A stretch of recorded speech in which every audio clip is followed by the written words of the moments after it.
So there's that. Hello, everybody, and welcome to our weekly conversation about all things aquatics that we meet every Friday morning at 9 a.m. Pacific time. That's 12 p.m. on the East Coast of the United States. We try to share ideas about aquatics and help others have access to other professionals across the industry, no matter where you are geographically or in your career. The comment was, you do not need to be an aquatics director to join this group. We just want you to come and participate and share ideas in a constructive manner. If you want to learn more about what we do, you head over to aquaticstalk.com. There's an email newsletter, so you get, about 30 minutes before we go live, you get an email that says, hey, click this button and you can jump on in. You can then jump onto the Zoom panel and join, or you can submit questions for us to talk about each week. So with that said, I'm going to jump into this first question. And the first question we have, I took from the Facebook group. Garrett was asking about how you book private lessons. Do you use a request form? Do you let people have a free-for-all? How do you handle that? I believe currently we run with Core is the system that we use. I believe it's similar to Daxco. And people sign up for a private lesson. We don't currently have an intake form or anything like that. And that's part of what I'm working on revamping. But at my previous facility, you just signed up. My sign up sheet had a little bit of information on there, like, is there any special information we need to know about your child or what your swim abilities are, et cetera? And then the swim instructor then had the ability to read through that and kind of then call up and have a conversation and set up the swim lesson according to your availability and the instructor's availability. So it's more flexible. Great. I know at my current facility, we do an intake form and then we try to book them out as much as we can. Right now, we're facing more demand than we have instructor capability and pool time capability. We have a huge wait list, and we're not able to get through everybody. So we're doing the best we can, but it's hard because you have to have that balance of public swimming lesson programs and private swimming lessons. But when you don't have instructors or pool time, it's kind of hard. You have to do a lot of filling in the gaps, and then also making sure you're still giving your instructors breaks. Not only breaks so they're effective teachers, but also breaks so you comply with, like your BOLI break regulations as well. So, other thoughts on that one?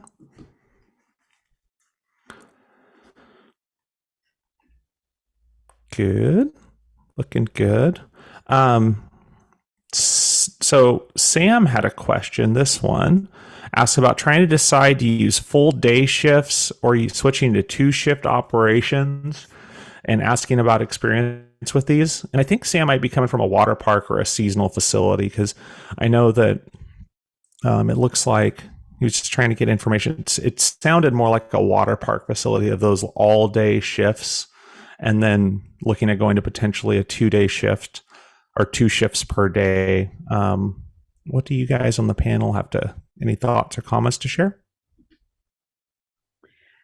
Well, I think when you start doing the full day shifts, then you also have to look at being in line with BOLI. And so then you're setting yourself up for 2 15-minute breaks that they need, plus a lunch. And so you have to put that into the formula of how you're going to cover those breaks.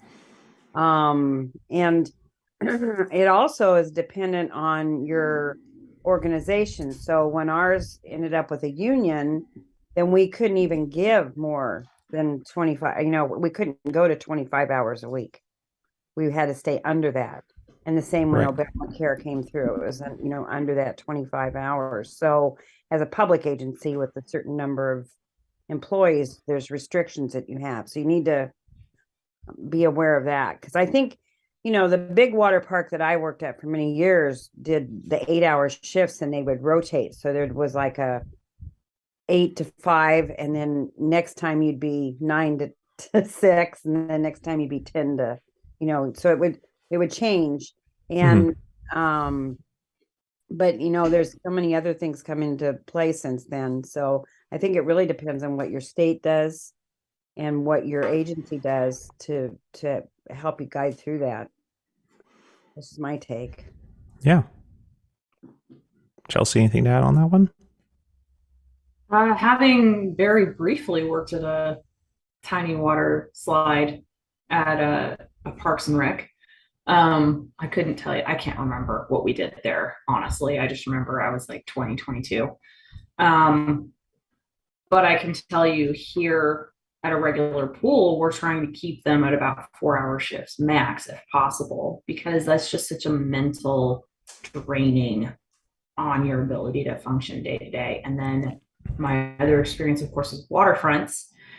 And, that's we rotate every 15 minutes and there's always a 15-minute downtime. And then because you're running summer camp groups coming through, typically they're down there for an hour and a half. So you get a little bit of a break in between groups, even. And we're running buddy checks and cabin checks and things like that. So we're doing a lot to try and mitigate it, because if this is an outdoor facility, and depending on where you are in the country, I mean, in Oklahoma, you're running with 100+ degrees all summer long. Yep. You're going to pull everybody out of the water regardless, and give everybody some downtime. Everybody's required to drink water. Everybody's required to get in some shade for a little bit. So you gotta think about all of that as part of that as well. So I would lean personally, just in general, towards shorter shifts anyway, and more breaks within those, because I mean, we all know what it's like out here at a lap pool, just watching people swim laps. I mean, that's one thing, but a water park, you've got so much more that can go wrong, it seems.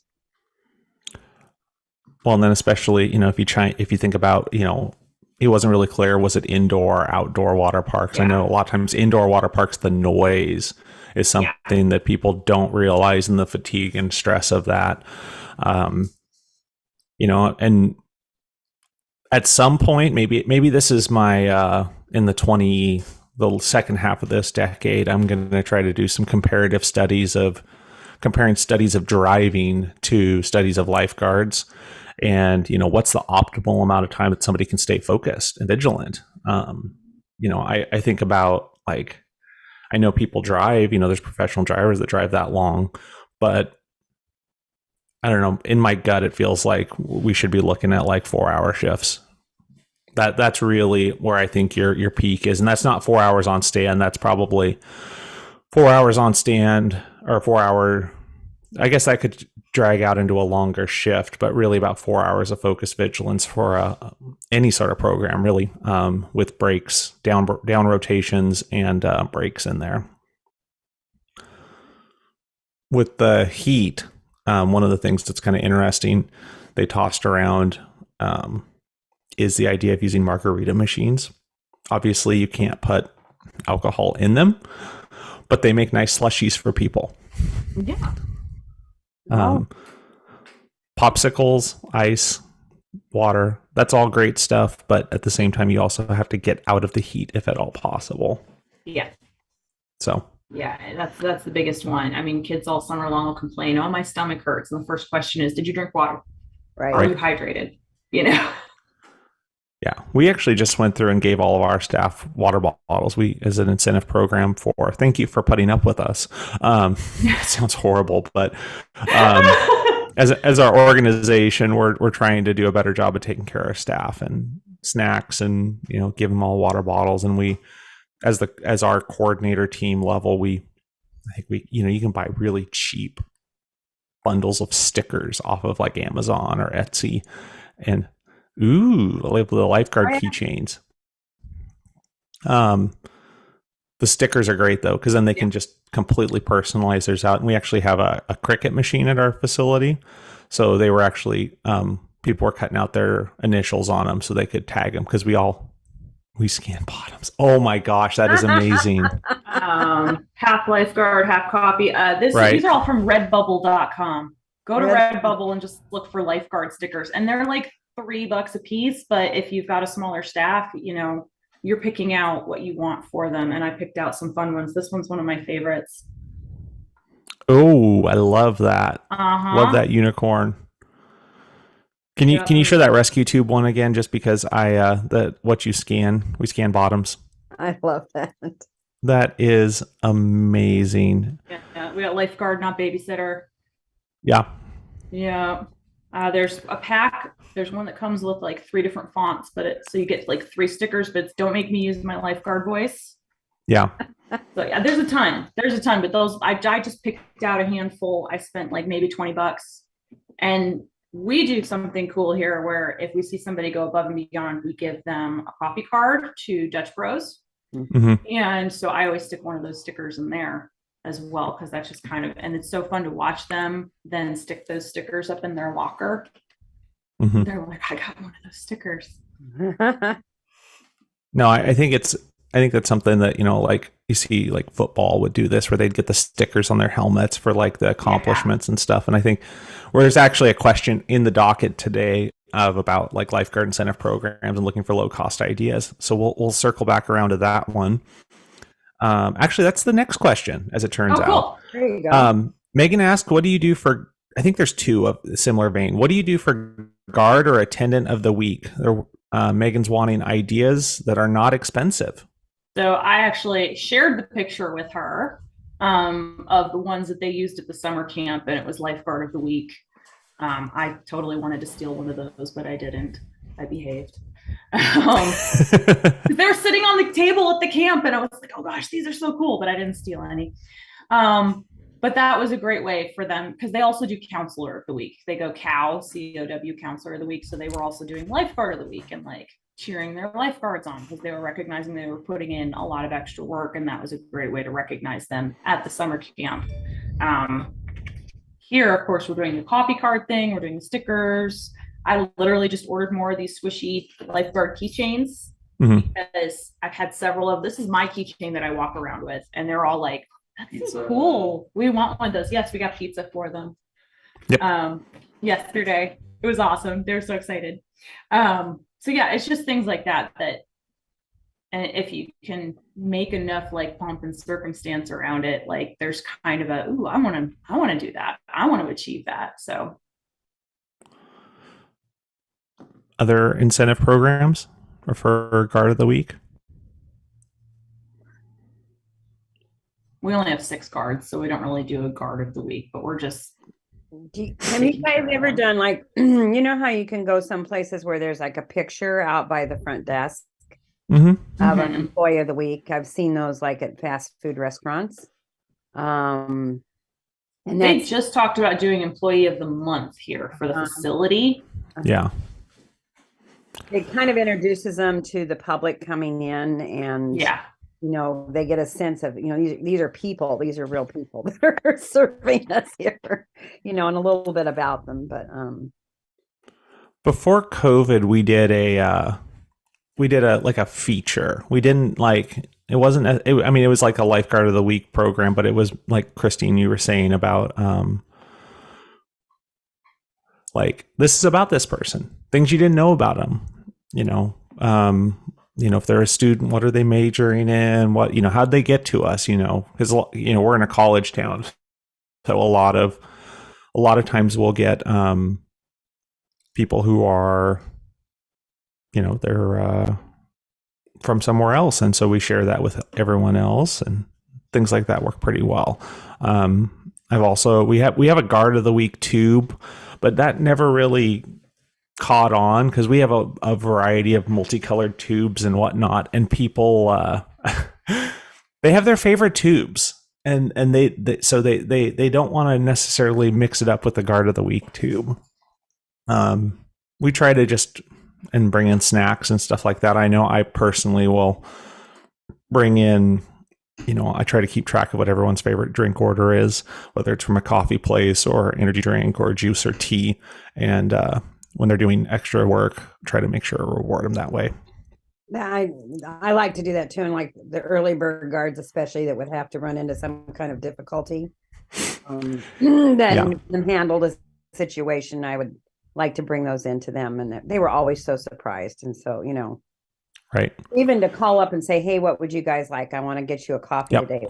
What's on your, Yep, we call in early and just, hey, get everyone's coffee order to me in the next 15 minutes. Or if you get there and they're they're ready for it, you just get that order and then buzz out and grab it and bring it back for people.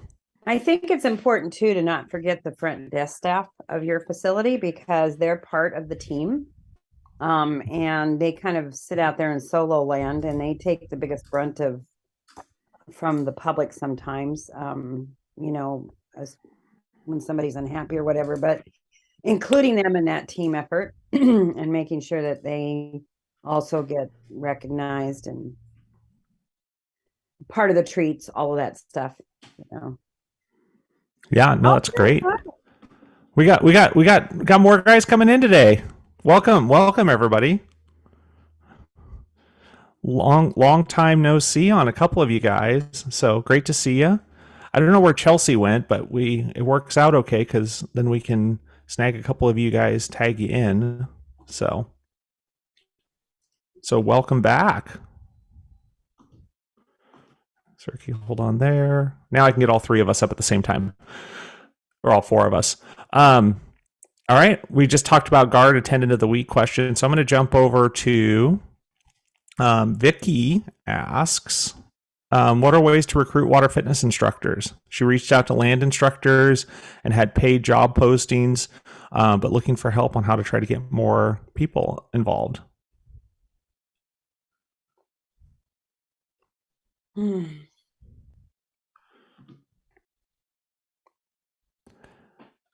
I know we've had a lot of luck with class participants and trying to get them, recruit out of the class participants and ask them, like, are you interested in teaching and shadowing?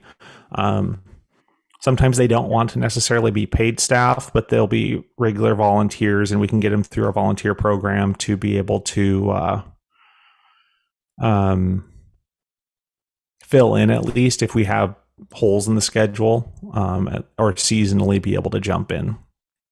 I know up at Tualatin, Sabrina was doing a program of reaching out to retired educators to see if they were interested in volunteering and or working to come in and teach lessons. So that's one avenue to think about. Anybody else have experience with good ways to recruit water fitness instructors? Well, sorry, go ahead. No, go ahead. Kyle? So our facility, we've been very fortunate. We've got a lot of involvement with the community just in general. It's a kind of facility mindset. So that really does help quite a bit. And because we're a multi-faceted facility, being a YMCA, a lot of times myself and other directors, just through conversations and discussion and stuff like that, building those relationships and just keeping a watchful eye really actually helps. I've probably picked up at least 2 instructors for water fitness classes simply because I built those relationships up. I recognized something. I saw them in the water. I recognized something that they were interested in. I just said, hey, you're interested, we could try you out for a little bit. Most of the time they're like, yeah, well, I'll maybe do a sub here and there and do volunteer, and then they end up being paid. The other aspect is, and what's a big driving force at our facility, is when an instructor steps away. We have a couple of snowbirds in our area that are instructors, so they leave during the winter. Well, there's not always somebody to fill that spot, and so oftentimes it's like, well, we can't really have a class unless there's an instructor. That usually encourages a lot of participants to entertain the idea of taking on an instructor role and getting trained. So it's not really a set it's not really a program or a specific way of doing things to reach out and recruit. It's more of a day-to-day interaction that I find has worked better for that. Great. Yeah, I think my most successful instructors and the ones that have hung in there for many, many years have been the people that enjoy water fitness themselves. So, they have that passion to begin with for themselves, and it's easier for them to cross over. There is an opportunity if you're, and especially like when you're in a Y where you maybe have water fitness and land fitness going on, that you allow people to experience both those. So maybe you work with your fitness coordinator to have a joint meeting, and one time it's in the pool and all of those land people get in the water and try it out. And you can do it another way where the water people get to go try out land, and so just kind of building that team effort, and seeing if people are interested. I know that I'm working right now with an agency to have someone for I Chi, and tapped into someone who's Tai Chi instructor. And she came and took it, really loved it, and her crossover is going to be very fast to be able to pick up and be able to be a sub for that class. So it's they're jewels when you find them and they want they want to work. Obviously, they're jewels, but I do think that's coming out of the classes can be one of the best ways. I also Agreed. ran a program called So You Think You Can Teach, and we actually put it out all over Eugene. I taught at our facility, and people got to come and try it out for a day. And we gave them an experience in basic shallow, basic deep, talked a little bit about what water exercise is, talked about what teaching is, gave them some exercises like teaching each other a skill, even if it wasn't water fitness, all of that. And out of that, we ended up with 5 instructors. That's great. And I worked with the other aquatic directors to say, I'm not going to keep your person. If somebody comes from your area, we'll send them back to you. But you can come that day. You can come and be part of this too, so that you can meet people. And I think we had 25 people that came and tried it out. And 5 ended up being instructors. And one of them who did it was a front desk person I had that I didn't even know was interested in teaching. That's amazing. Yeah. All right. Any other thoughts on water fitness? All right. I'm going to jump into Patrick's question. Has anybody ever taught a lifeguarding class to a whole high school swim team? Did you teach a little every day or once a week? Pros and cons. It sounds like, do you have a good opportunity to work on that? Yeah, we have a team that rents with us. We're a standalone facility. We have 2 pools, 6-lane pool that they are a parochial school that doesn't have their own. And I just see 30 to 35 awesome swimmers. And I mean, when it just comes down to having more lifeguards in the world, and if I could like get them, I'm new to this role, and I know that their rental agreement, like we've made some concessions and tried to like leverage some good things with the team. We have the coach run a swim clinic for like our swimmers. And so just anyone that's like ever taught at a high school over a semester class level, I would eat the cost, or it would just be a conversation between each individual team in the facility and all those needs. And then granted, hopefully those guards would be good for you if then it all comes down to the training. So that's something I've been thinking about lately. I think it's a great idea. I know that we've had, like my first lifeguarding class was through a high school semester class, but it was heavily recruited out of the swim team. You might have to just, my initial gut is, I don't know that you could teach a little every day. I think that's going to be tough, but I think you just work with the coaches on, what's their meet schedule and where are there some holes for the entries, and potentially, I feel like because you guys are a Red Cross facility, right? Okay. I would say then, potentially do like the blended learning, but break up the in-person into like 4 blocks, do like 4 or 5 4-hour blocks, like Saturday after Saturday morning practice or something like that, and then get it knocked out in about a month.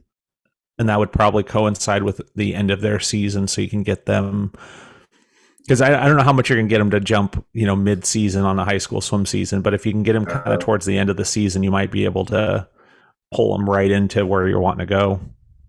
That's what I always think about too, of all those high school coaches before the high school season long course. I'm like, do I go to the state meet? It's going to be kind of the varsity swimmers at the state meet. Can I like host a class around the state meet to get the JV kids? And then sometimes the varsity swimmers, it's like short course, long course. It's like, I don't know, swimmers that are going D1, they're like, it's great that you get lifeguard certified, but the work put in, will it come back to me in like an employee that can give me the time sort of thing? Totally. So, Other thoughts? Yeah, so I actually just recently worked with my local college, and set up a blended learning class course similar to what Joe mentioned. I'm going to be giving them the online portion to be completed for the first day of class. I'm Red Cross as well. And then I think we have 4 weeks that we broke up to. It's like 2.5, 3 hour blocks or something like that. I'd have to look at my syllabus and see how I structured it. I kind of threw it together and sent it, but it's structured that way. So I'm really hoping our college doesn't start. We didn't get anybody signed up for the first one here in February, but I'm hoping to get some more interest going into spring, because I have 3 opportunities for them to get signed up, and it's a PE credit. So if you have a local JCO near you, that would be another resource. Instead of just swim team kids, you can get a PE credit. They get an opportunity to work, and it seems like a really good deal for college kids, especially if you're needing somebody that's older to work. That's where I'm struggling evenings. I've got a lot of 15-year-olds on staff at the moment, and work past 7. So it'd be nice to get a couple more college staff that can work till closing time. Any other thoughts from anyone on the group? It kind of jumps into our next question a little bit here. Jenny was asking about teaching ARC blended lifeguarding courses and then switching back to traditional classes. Says she's having a hard time to get participants to finish the online courses. Any thoughts from the group? I'm seeing Kyle nodding, so you want to share some of your thoughts about it? I've had the same issues lately. I love the blended learning as a instructor, because it saves a lot of my time and I can focus more on other things. But I can't believe how many books I've done, set up, given to the participants, said, okay, complete this online learning, and then I don't hear from them. And it's like, so I'm losing out on materials. I can't get them to return the books.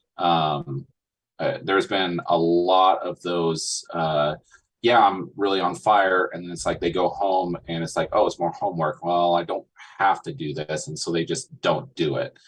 Mm-hmm. So I'm playing with the going back to all in person, to where it's like they just got to show up, and then I got them locked in, type deal. But this at home at your own pace thing, it worked for a while, but I'm starting to see a flip where people just don't actually do it. Yeah, I know the structure we do it. We do for our blended learning classes at the day job. We do a course once a month. We start at the beginning of the month. They do a pre-course. They have to pre-course before the days are closer to the end of the month.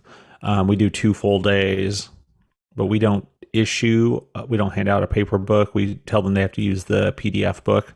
And then we have a classroom set that while they're there, that's accessible. And we've had okay luck. I mean, I think it just depends on who you're getting and engaged and involved and what that path to hire looks like, at least what we've ran into. We get, I'd have to check, but offhand, I don't directly manage that side of the program right now, but I feel like we're probably maybe 20% drops. We probably get on a registration, we get 80% live and then 20% drop off before the actual day of and disappear. Other thoughts? Yeah, teaching a lot of lifeguarding classes, it's, I don't know, it's kind of Murphy's law. Like if you taught 2 classes, the one you expect to go well doesn't, and then the one you thought was going to be great, I don't know. And then it's kind of the nature of the beast these days. You do have to hold their hand a little bit more, with then there's like the sending out of the direct links rather than setting up the blended class and seeing their pace, sort of thing. There's just, I never want I never want anyone in my class that I haven't already seen swim. Those things sort of pop up. Obviously, just you know, yeah, proper planning. If you've taught 2 classes, you know the good and the bad ways. Yeah. One thing that's interesting, I was talking to a colleague who had been teaching blended learning for a while, and they went back to an in-person training, and they're like, I forgot how tiring it was to lecture all day. Like, so just be prepared for that. If you're going to switch back and forth, just remember, it takes a lot of energy to stand in front of that group and to go through and maintain the class environment for a group. Any other thoughts on that blended versus in person and the swings? I know I'm a big fan of the blended learning. One of the situations I run into with it is I teach some summer camps and do their annual trainings for them. That I've had actually really good luck with because they tend to be pretty motivated. And then we blended learning class, and then we get them for a 3-day intensive. I've had pretty good luck with that, but on more general public, for people that are around, it's a little bit tougher. So, all right, we're going to switch gears on a question here.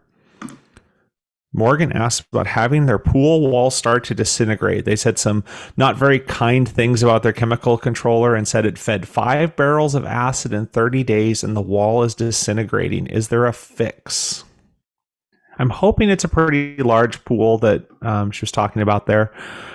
My initial thoughts are you should probably be like, I would encourage you to kind of always think about what's going on in your facility. Like, why is this thing still feeding?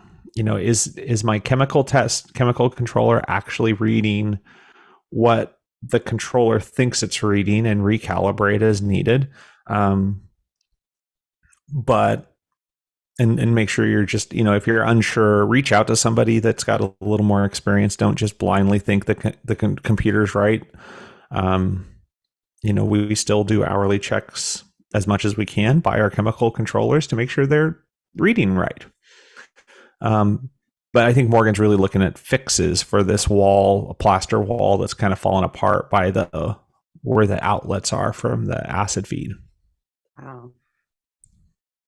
So I know that there's we had some plaster on one of my outdoor facilities. We had a similar issue right around where the inlets came into the pool. There was a lot of this. It was just an older pool, but they do make. Oh shoot, I can't remember the name of it. But there is an underwater curing patch that you can use if it's not major. Like if it's major and it's all over the place, you might be looking at a drain and do a proper repair. But if it's just around those inlets, that underwater repair actually held up pretty well, and it cures underwater. You don't have to drain your pool or anything. You just mix it, push it, place it in place, and let it sit. And just make sure that it doesn't get. I think it's 24 hours before it can be in contact or be touched or something like that. So it worked really well at my outdoor facility, but I can't remember the name of the stuff. I'd have to look it up. I'm sure if you Google underwater cure pool care, something like that, you find it. Easy patch. Oh, I was just Googling it. I can see the jar of it sitting on my shelf in my mechanical room. Like Kyle said, it's pretty straightforward stuff. You just mix it up. It gets into like a like a putty, and you just go down and just kind of smooth it in, and it does pretty good. They might be looking at a replaster, it sounds like. I hate to say it, but you can patch it along until you can get into a planned closure and go through the appropriate process. But my advice is to also address the underlying issues quickly. That just sounds like there's potential for bigger issues. So that's what I would say. Any other thoughts on this topic? All right. Next question coming in from Shayna. I hope I said that right. Asks about vendor fees and profit sharing for bigger swim meets. What do you do? How do you manage, concessions and event sales? Do you take a portion of the sales? Is that managed by you or by somebody else?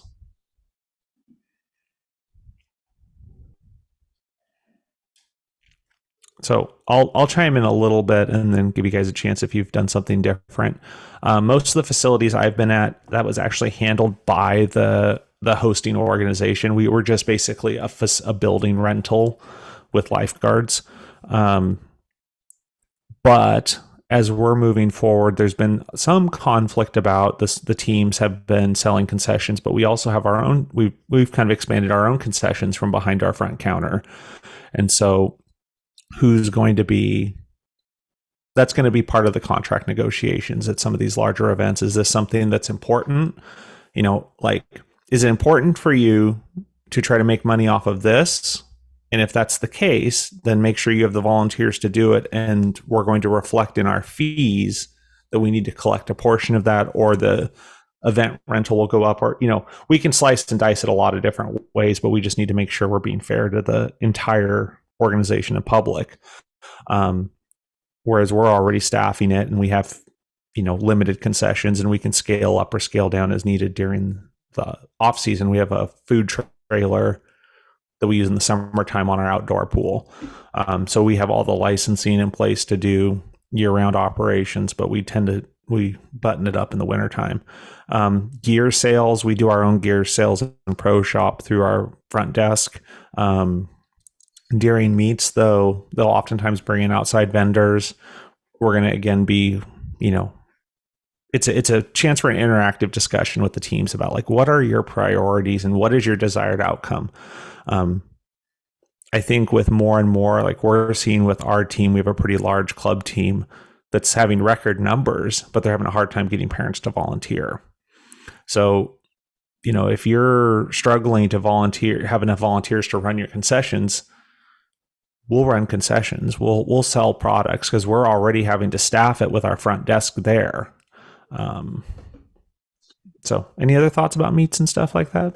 I think a clear conversation. We at my last facility, at the outdoor facility, we started introducing. They started wanting to having the concessions open, having that ability to sell. We didn't have a ton of merchandise type stuff, but we had some. And so we just kind of said, let's do it. We'll figure it out.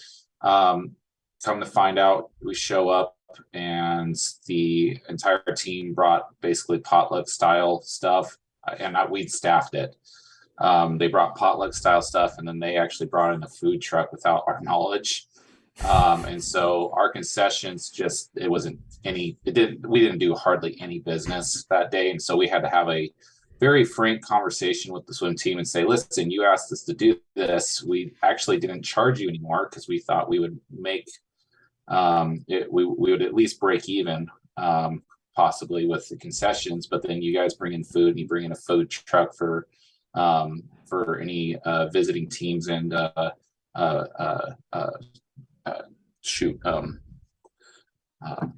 viewers, people, spectators. Thank you. I couldn't think of the word. Spectators and stuff like that, and that killed us. And so having a clear conversation and say, listen, and it depends on how your facility operates. If you want to just provide a service and you're understanding that you're going to lose money, hey, do whatever you want if you want to just provide that service. But if you're looking at from a logistical standpoint of money and how it affects the business and operations, you need to have clear guidelines with those swim teams and say, listen, no outside food allowed in the facility. We will have our concessions open. We will have X, Y, and Z available. If you would like some other things, express that to us and we can probably get that. And then if you want to bring in a food truck, then there might be an additional fee or something like that. So having those clear guidelines, if you're wanting to make money or at least do better from that standpoint, I would caution if you're trying to start something like that, because we definitely got the wrong end of the stick the first time around because we just didn't know. And then all that stuff happened. We're like, okay, we need to have a clear cut guideline with the swim team. So I found too in those negotiations sometimes that they didn't, when we first started having those talks, is that they have to understand the impact of the facility. So one of the biggest impacts of the facility is garbage, all the trash from the concessions. Who's collecting that? You know, we had to hire extra dumpster runs coming in, special dumpster runs coming in during a meet. All of those costs can be kind of not hidden, but they're underlying costs you're going to have afterwards. So when you're deciding on the rental fee, that's really important. I didn't have a problem with them doing concessions because we didn't have staffing to do that. But it's that impact on the facility. And the same with their vendors coming in. We had dictates of where they should be and the hours they could be there and all of that kind of stuff. Otherwise, you know, you end up with staff staying 2 hours later because a vendor is like taking forever to pack up their sweatshirts or whatever. Right. You know what I mean? Yep. So I agree, Kyle. You just need to really think about all the details and discuss everything ahead. Have you guys ever been involved with really large meets where you've had to bring in like outside security to help manage the crowds?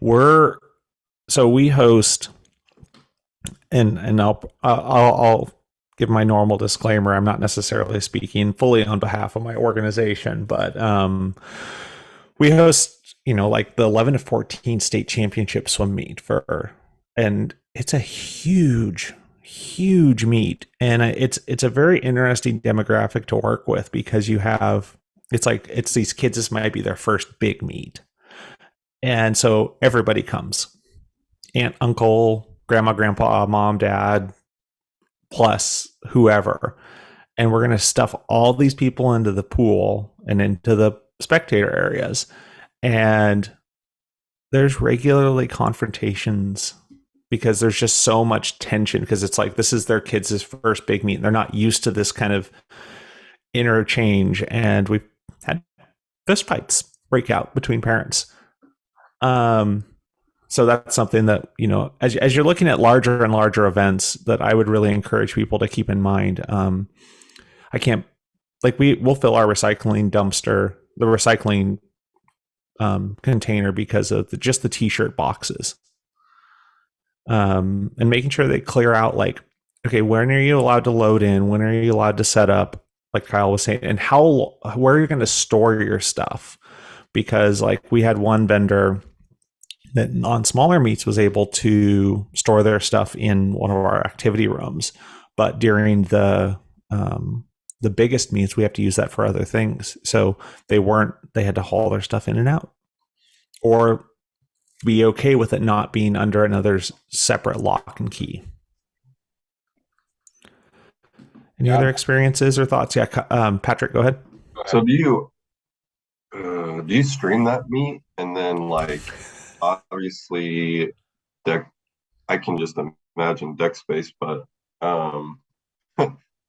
yeah, any other, like, I'm sure you've thought of everything, but my goal is to do that.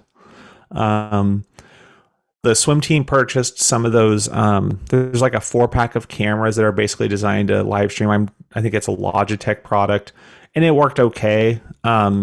Just because our facility is big enough, and my obvious hobby in this stuff, I'm trying to put together a small package to to do that. I think there's some potential for I put in a supplemental budget request to, purchase a switcher and a couple cameras to be able to do that. I think the one thing there's some services out there too, though.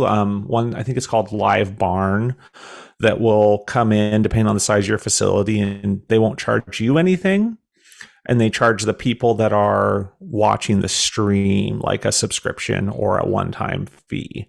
And it doesn't look like a bad service, but I think we're kind of on the scale where I might be able to justify not only for the big events, but for trainings, so we can actually record and do interactive trainings a little better and things like that. But again, I'm biased because this is a hobby of mine that I like to play around with. So, but that's one of the goals, is to try to stream it, because that'll take some of the pressure off, and we could potentially even set up areas outside and bring in extra TVs and stuff to be able to, have it streamed so people know when things are coming up, and then be able to, have more transitional seating during the peak events to be able to get in and see. Yeah, I guess with that younger age group, like they're all going to be there anyway, since they're got to drive the kid and stuff. And then we just had another parochial school rents our gyms for their games, and like on both sets of bleachers, whatever those video technology students that have the tripod with the iPad on it, or if you got whatever your state's high school website is for like max preps for like, I haven't dabbled or looked into a lot of that stuff lately, but like it seems like that could be almost, some of that stuff comes from the schools or almost gets put on the teams as well. So it's just kind of a collaboration, as I think of it in my head. I don't have much experience. Yeah, it's easier than it used to be, and the price of stuff has gone down dramatically to be able to, cover it and be able to put something out. But I think there's a lot of opportunities there, as I obviously show by how much I dabble in this stuff. And I'm actually, I think there is something there. It's got some legs to stream it, but we're not quite there yet. And that's the thing that a lot of people have to recognize. It's just because governments move slow. Large organizations that have a lot of history and success move slow with like competitive swimming and things like that. So, all right. Any other thoughts on big events like that? All right. 2 more questions on the docket, which is looking to be about right for time. Stephanie had a long post about employee sick policies. Do you require doctor's notes? I think there was some good discussion there about she's trying to be understanding and accommodate, but also having issues with, it sounds like having some issues with employee abuse and morale about people calling out sick and things like that. I know we've talked about some of this in the past, but I think it's a good one to dive into with this group.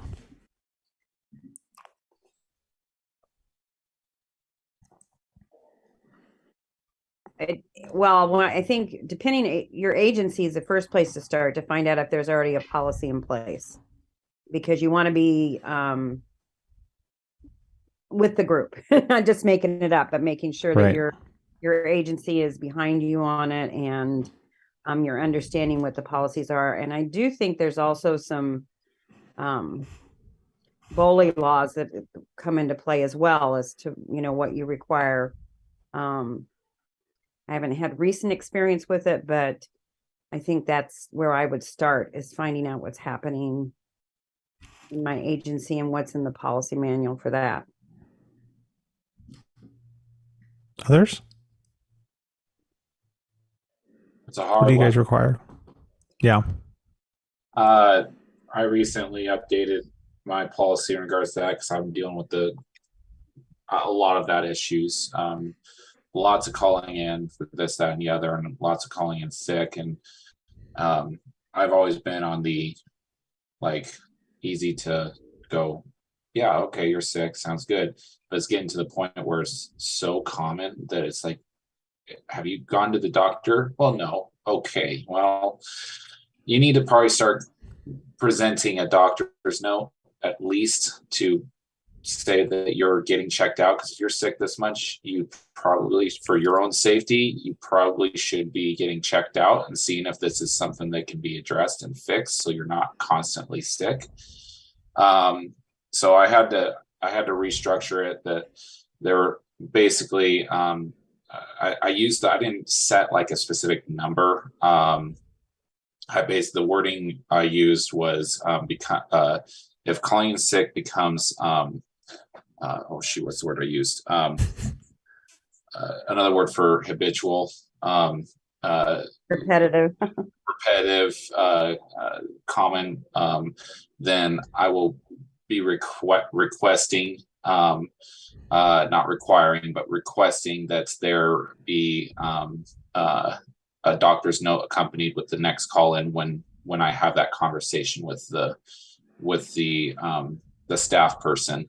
And if it continues without any resolution, then there is potential for write-ups to start occurring due to not showing up for a shift and not finding a sub. Like if they find a sub, no issue.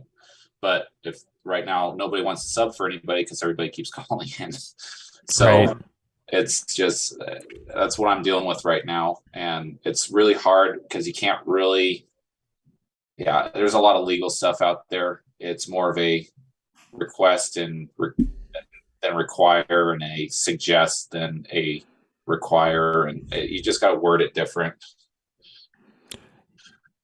Yeah, I know out here we've got pretty progressive and robust sick leave laws that basically if the person says they're sick, there's not a whole lot of questioning we can do unless it's been repetitive. I think it's 3 consecutive days we can require a doctor's note.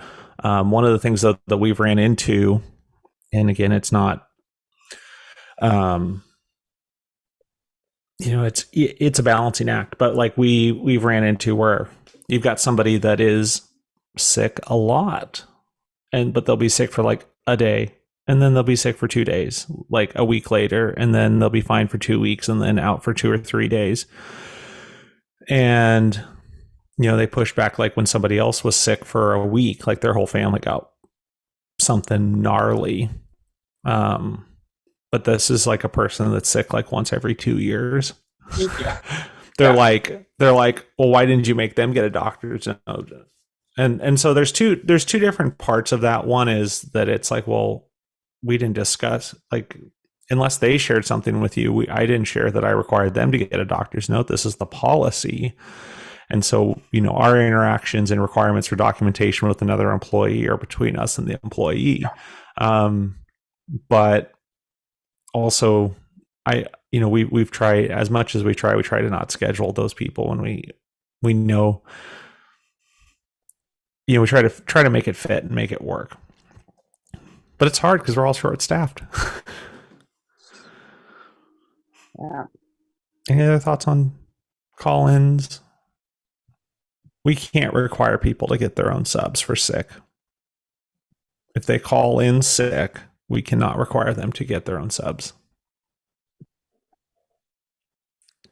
Which then, kind of turns into a game of like, it's really interesting when we get somebody that's like, they put in a time off request for like 3 weeks and they can't find a sub. And then that day they miraculously call in sick. So. Learn the system, don't they? Yeah. So, all right. I've got one last light question, which I would assume is light, but I better be careful about saying that. There's a couple questions this week on payroll apps and like what people use for payroll processing and stuff like that. So I figured I'd toss it out to the group. And if there's ones that you've had experience with, either way. I know we don't directly a lot of times run payroll ourselves, but like what systems do your organizations use? We use ADP at my facility. It's pretty easy to navigate, in my opinion. The app's a little glitchy at times, but ADP in general is a pretty solid payroll HR, and it kind of integrates a lot of different things, but it's relatively easy to work with. And if you really want to get fancy, it does actually work with Deputy. Which is my scheduling software that I use. But I've also at another facility we used Pay. It's green. Pay something. Pay. To paychecks. No, I don't think it was Paychecks.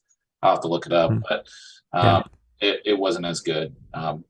It was just there was a lot of issues, and that facility we had it for a year and then went away from it because it was just horrible on the back end to keep things going and not have issues.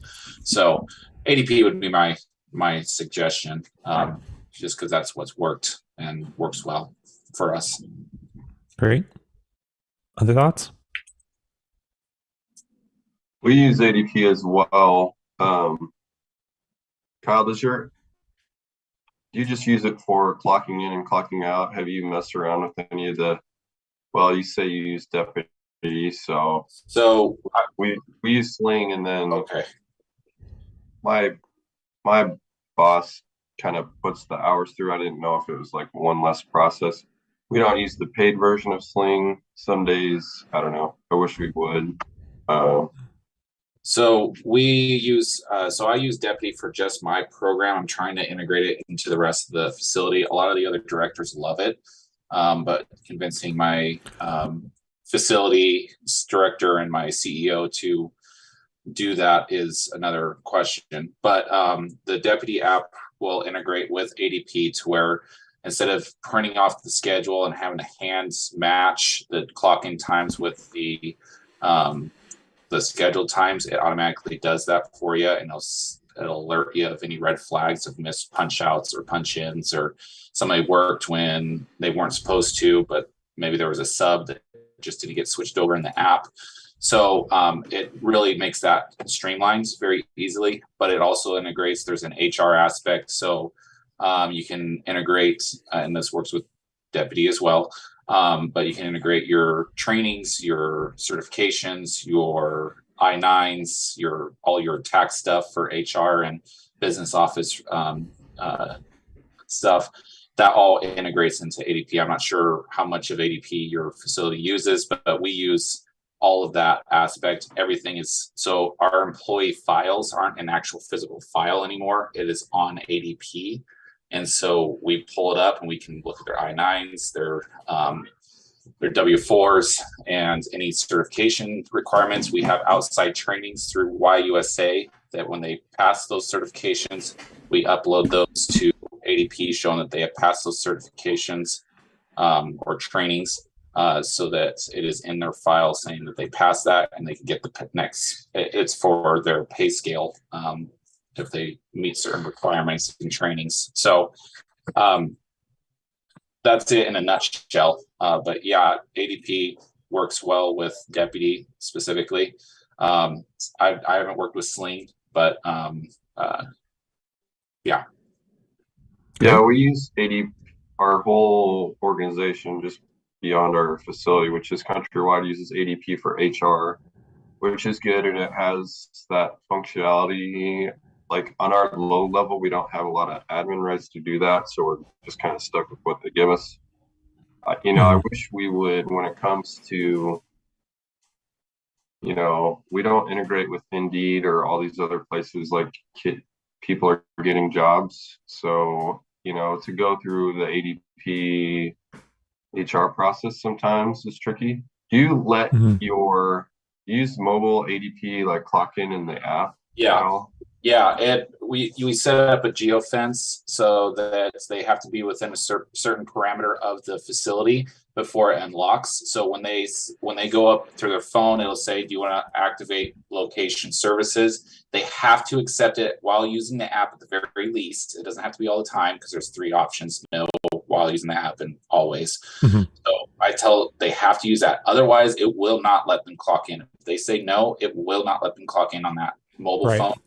But 90% of my staff use the mobile phone. So, and I'll just add a couple quick hits. We use Tyler Munis, I think is the name for the organization, because we have a big, we're city, a pretty, medium-sized city. So we have a lot of payroll functions and accounting they use, and they do their payroll through that. For my side, for my business, I just use Square.